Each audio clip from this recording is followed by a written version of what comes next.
Well, hi, I'm Laura, and I'm so glad you stopped by the channel. For all my Canadian friends, today I'm drinking out of my Tim Hortons coffee cup. Love Tim Hortons. Every time we go to Canada, on our way to Tofino, we stop at Tim Hortons, and I always get 2 sour cream glazed donuts and a cup of coffee. But we don't have Tim Hortons here in the States. So the closest I can get today is my cup of coffee. So I'm glad you stopped by the channel. And today we want to talk about flaky friends. And yes, I use that word on purpose because I want to be a little tongue in cheek. We've all had someone in our life who we would consider flaky. Maybe they're in our life right now. Maybe we used to have a friend who was flaky. Maybe we've been guilty of being flaky. But yes, I use it as an endearing term because sometimes we have people in our life. Sometimes we have friends, friendly acquaintances who are a little bit flaky and they make us crazy, but they're still our pals. Well, I've been thinking a lot about this idea of, where do we draw the line? When is someone just good natured and quite honestly, they are the way they are? And when is someone selfish? When does a friend show you who they really are by not showing up, always being late, forgetting things, not quite ever being there 100%? So I had lunch with a couple of girlfriends, a couple of weeks ago, and one of the gals was talking about a friend. I've heard her refer to this friend before. It's not someone who I really travel in the same circles with, but this gal, she always speaks about this friend in very nice, loving terms. But she got into this whole thing about going to a concert, and this friend of hers canceled at the last minute. And one of the other gals who knows her better said, well, wait a second. Didn't she cancel on you for something important a year ago? And this gal started laughing and she said, I should know better. She is a great gal. She's got a heart of gold. She is the first one to be there for you in a time of need, but she gets overwhelmed. She gets her schedule mixed up. She says yes to too many things and forgets that she already committed to something else. She's been like this forever, but you know what? I think she is the cat's meow. And I just was sitting there listening to the conversation going, well, don't we all know somebody who we would call flaky? So I use it today as an endearing term.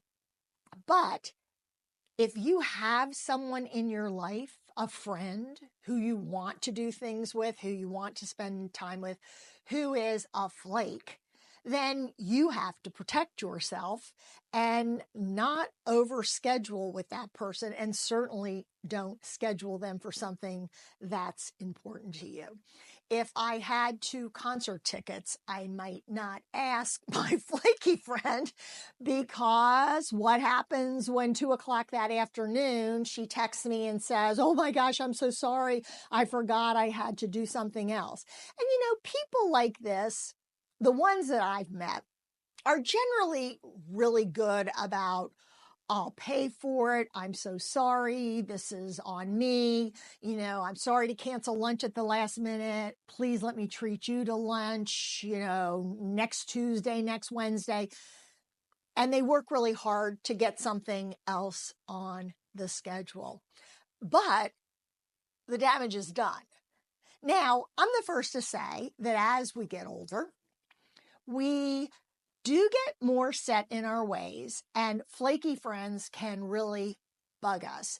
But if it's someone who you enjoy, someone who you just have to accept that they are who they are, and you've always enjoyed them, maybe you care for them dearly, maybe you love being around them because they're a joyful person, but they've got this one problem.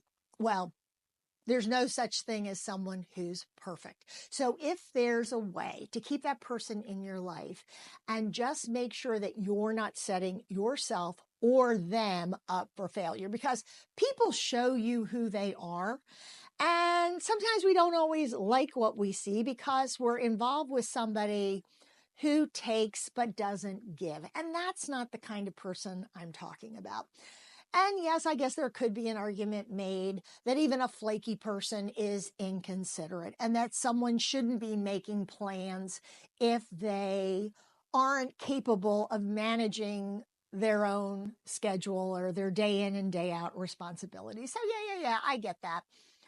But I don't want to get to the point where I'm so hypercritical of other people that I cut off my nose to spite myself. So if I have someone in my life who I know what their shortcomings are, or I'm the one with the shortcomings, right?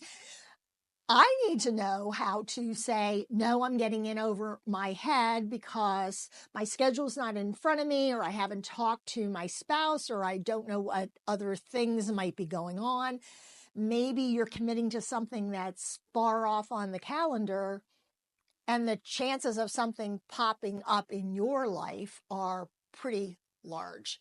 And let's face it, if we have a track record of being a little ditzy when it comes to planning, organizing, whatever the case, okay, we know that about ourselves. But we all know someone or have known someone who just can't get their act together. Never have been able to get their act together and never will get their act together. But when we spend time with them, we truly enjoy that time. And like I said earlier, they're one of those go-to people. You know that if something goes wrong, they are going to knock themselves out to help you out. So if you have a flaky friend, if you're flaky, set yourself up, set them up for success. Don't put yourself in a situation where you're going to be disappointed, when your feelings are going to be hurt. I know a gal who, what I will say is, she generally cancels on me or on a group event, and I know it. So if I'm inviting people to something that starts at a certain time, I'm not going to put her on that invitation list. And I'm not real concerned about hurting her feelings, because if she brings it up to me, which she won't, because I think there's part of her that is grateful to not have that pressure. I talked in one of my earlier videos about how we train people to act and react a certain way in their friendship, their relationship with us. And so I think by constantly inviting someone who constantly has a problem, you're just asking to end the friendship, because how often can that happen before either you or they you just steer clear of each other, right? Because you feel disappointed, you feel that they let you down, they know that they let you down, they feel disappointed, because a flaky friend is a friend with a good heart, okay? Someone who does feel bad when they let you down. But that being said, we do have people in our lives that we want to stay in our lives, that we want to be friends with, but we have to accept that they have limitations, and we're just asking for trouble if we consistently set them up for failure. Now, if you can't tolerate it, and that person, as much as you care about them, as much as you like them, they aggravate you to the point where it just ruins your day, Okay, that's something different. But if you have a flaky friend who just makes you crazy, there are ways to continue the friendship by making sure that you don't set your expectations too high and always be ready for that text.